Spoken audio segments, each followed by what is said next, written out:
নমস্কার। সকলের সাথে সমাজের মাঝে অক্ষয় প্রতুল অকপট আছে। পশ্চিমবঙ্গ রাজ্যে বিজেপি নবনির্বাচিত সভাপতি শ্রমিক ভট্টাচার্য অত্যন্ত একজন তাত্ত্বিক জ্ঞানসম্পন্ন নেতা। শ্রমিক ভট্টাচার্য মহাশয়কে আমি খুব কাছ থেকে দেখেছি। 13 সালে যখন পশ্চিমবঙ্গ রাজ্যে তৃণমূল কংগ্রেস ক্ষমতায় আসা 2 বছরের মাথায় চিটফান্ড আন্দোলন শুরু হয়েছিল। সেই চিটফান্ড আন্দোলনে আমি খুব কাছ থেকে ওনাকে আমি পেয়েছিলাম। তখন চিটফান্ড সাফারার্স ইউনিটি ফোরাম একটা মঞ্চ তৈরি হয়েছিল, যে মঞ্চে কলকাতা প্রেস ক্লাব এবং ভারত সভা হলে বা অন্যান্য মুভমেন্টে একাধিকবার মাননীয় শ্রমিক ভট্টাচার্য আমাদের সাথে থেকেছেন। তাই সেই সুবাদে তাকে কাছ থেকে চিনি। আজ তিনি গত দিনই তো প্রকাশ হয়ে গেছে সংবাদ মাধ্যমে, আজ তিনি বিজেপির পশ্চিমবঙ্গ রাজ্য সভাপতি, নতুন সভাপতি রূপে যে বক্তব্য উপস্থাপন করলেন, তার প্রথম পর্ব আপনাদের সামনে আজকে তুলে ধরছি। এতদিন তো আপনারা শ্রমিক ভট্টাচার্য মহাশয়কে রাজ্য বিজেপির মুখপাত্র হিসাবে দেখেছেন এবং রাজ্যসভার সাংসদ। তার আগে বসিরহাটে উনি নির্বাচনে লড়াই করে পরাজিত হয়েছেন। কিন্তু আমি কাছ থেকে যেটুকু দেখেছি শ্রমিক ভট্টাচার্যকে, অত্যন্ত জ্ঞানী এবং তাত্ত্বিক নেতা। আজকে তিনি যে বক্তব্যটা রাখলেন, আর বর্তমানে বিজেপির বিরোধী থেকে পশ্চিমবঙ্গের বিরোধী দলনেতা শুভেন্দু অধিকারী সহ ইদানিং গেলে অর্জুন সিংহ, যারা যেভাবে এই পশ্চিমবঙ্গে রাজনীতি চলাকালীন হিন্দু মুসলিম বিভাজন নিয়ে বক্তব্য রাখছেন, কিন্তু আজকে শ্রমিক ভট্টাচার্যের কথা থেকে মনে হলো তিনি অন্য ভাবনায় আছেন।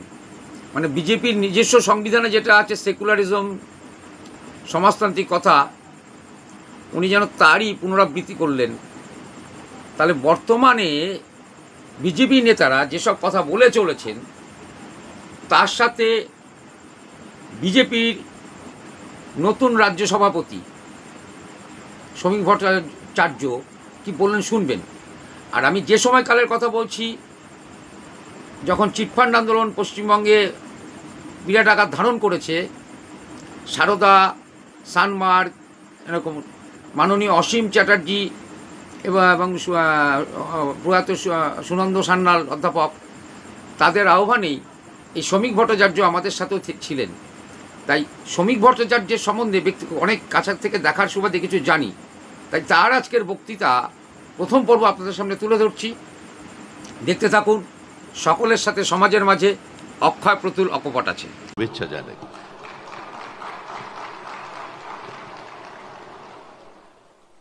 দেখুন, আজ পশ্চিমবঙ্গ বিজেপি যেখানে পৌঁছেছে, এই পৌঁছানোর পথটা খুব একটা মসৃণ ছিল না।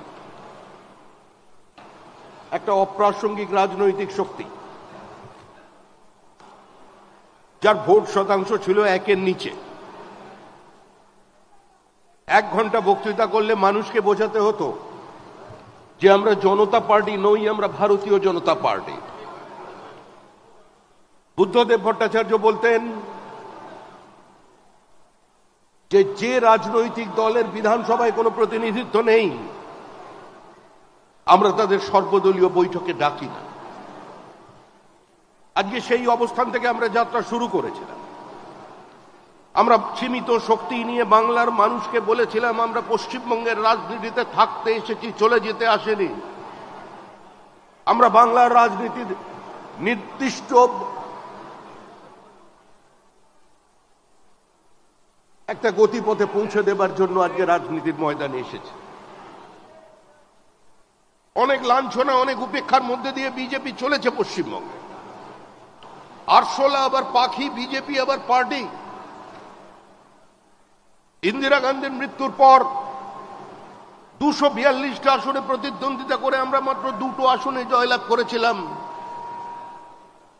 সেদিন অনেকে বলেছিলেন অটল বিহারী বাজপেয়ী রাজনীতি থেকে সন্ন্যাস নেবেন, লালকৃষ্ণ আদবানি আবার কলম লিখবেন, বিজয় রাজে সিন্ধিয়া ধর্মকর্মে মন দেবেন, কিন্তু সেদিন অটল বিহারী বাজপেয়ী দাঁড়িয়ে বলেছিলেন যে একটু অপেক্ষা করুন, যাকে আপনারা মিস্টার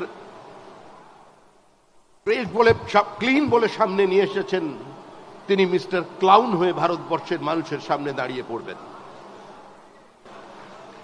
কোনো আত্মসমর্পণ নয়, মতাদর্শের সঙ্গে সমঝোতা নয়, কারোর আঁচল ধরে রাজনীতিতে ঢোকা নয়, নিজের শক্তি নিয়ে ভারতবর্ষের মানুষের কথা, ভারতবর্ষের মানুষের ব্যথা, ভারতবর্ষের মাটির আদর্শ নিয়ে আজকে আমরা 2 থেকে 303-এ পৌঁছেছি। যে পশ্চিমবঙ্গে একদিন বিজেপি ছিল অপান্তেয় শক্তি, পোলারাইজেশন পলিটিক্সে আমরা প্রান্তিক ছিলাম, আজকে সেই পশ্চিমবঙ্গ বিজেপিকে পশ্চিমবঙ্গের মানুষ একটা নতুন বাইনারিতে একটা মেরুর জায়গা করে দিয়েছে। বাংলার মানুষ তারা জানেন পশ্চিমবঙ্গে বিজেপি হারাতে পারে তৃণমূল কংগ্রেসকে। তাই যে বাইনারি 2019 সালে তৈরি হয়েছে সেই বাইনারি কালীগঞ্জেও অটুট আছে। বিজেপি তৃণমূলকে হারাবে, তৃণমূল হারবে, তৃণমূল হারতে চলেছে, তৃণমূলের বিসর্জন অবশ্যম্ভাবী। মমতার বিকল্প মুখ কোথায়? নতুন বিতর্ক। আরে যে মুখকেই মানুষ প্রত্যাখ্যান করে দিয়েছে, যে মুখকে মানুষ বিসর্জন দিতে চাইছে, তার বিকল্প মুখের কোনো প্রয়োজন নেই। তৃণমূল চলে যাচ্ছে, তৃণমূলের বিসর্জন হচ্ছে। বাংলার মানুষ মুক্তি চায়, বাংলার মানুষ বাঁচতে চায়, বাংলার মানুষ পরিত্রাণ চায়, বাংলার মানুষ শিল্পায়ন চায়, বাংলার মানুষ ফ্লাইট অফ ক্যাপিটালকে বন্ধ করতে চায়, বাংলার মানুষ পশ্চিমবঙ্গ থেকে মেধাকে বাইরে দিতে যেতে চায় না, বাংলার মানুষ পরিযায়ী শ্রমিককে ঘরে রাখতে চায়, ঘরের ছেলেকে ঘরে দেখতে চায়, ঘরের ছেলে ঘরে থাকবে, ঘরের ভাত খাবে। আজকে গোটা বাংলার মানুষ তার দিকে তাকিয়ে আছেন। একটা অদ্ভুত পরিস্থিতি তৈরি করে দিয়েছে গোটা পশ্চিমবঙ্গের। গোটা পশ্চিমবঙ্গকে খোলা বাজার বানিয়ে দিয়েছেন মমতা বন্দ্যোপাধ্যায়।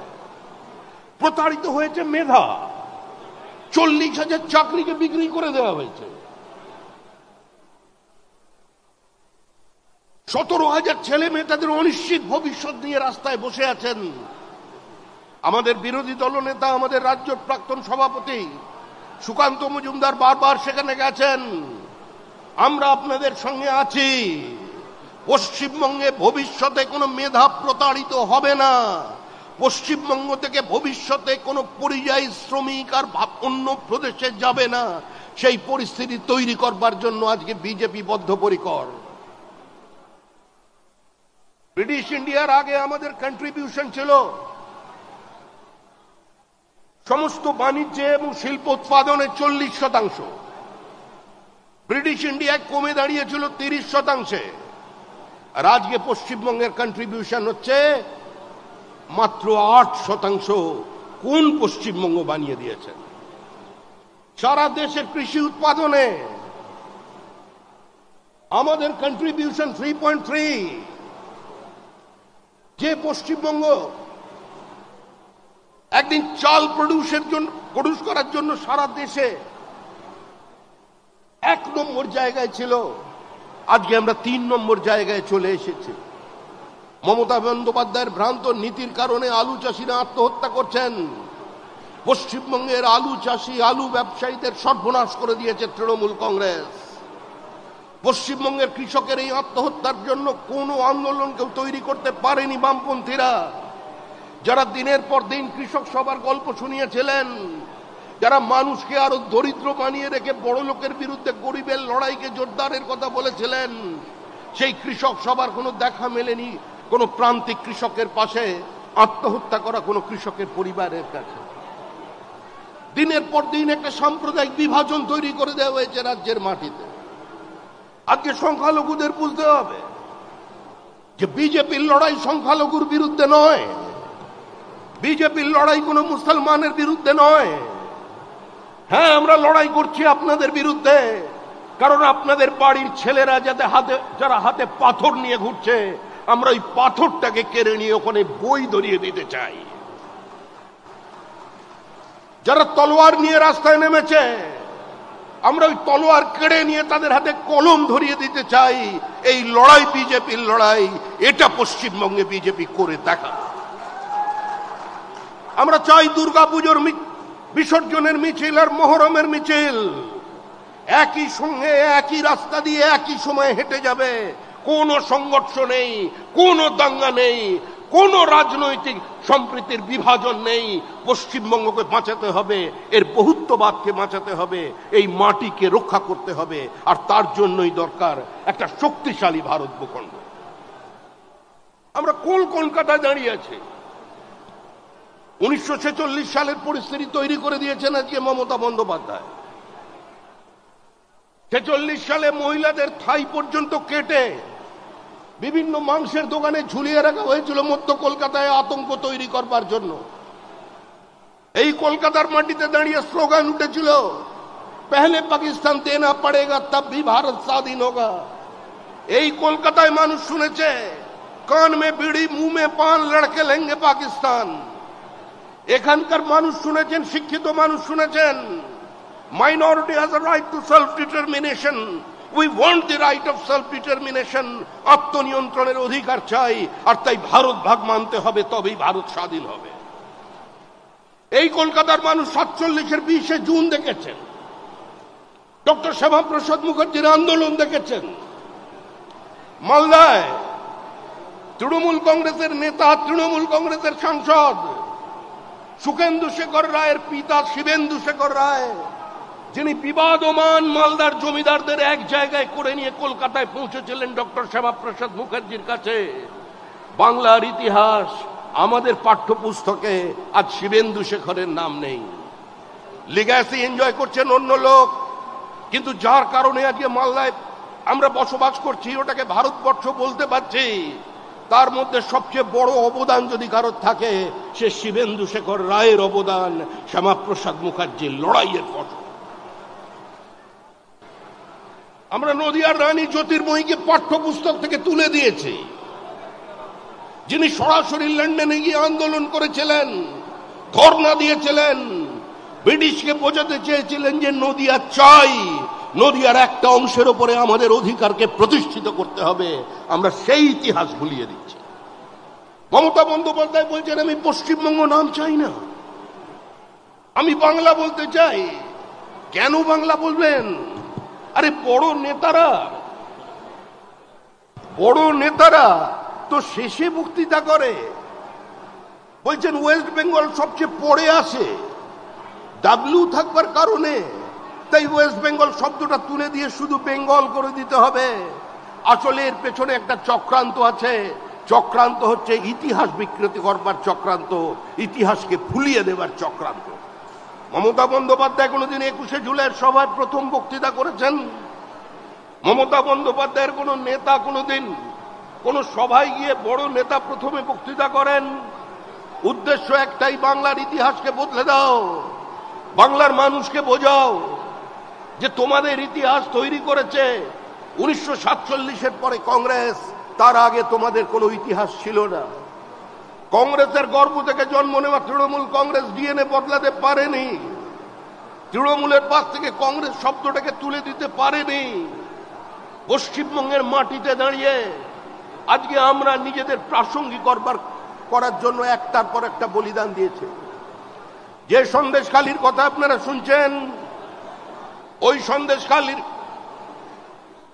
নিতাই নায়েক, ডক্টর ভবরঞ্জন মণ্ডল, সৌজন্যে অমৃত শাড়ি মহল, চাকদহ ডাউন প্ল্যাটফর্ম রেল কেবিনের পাশে অমৃত শাড়ি।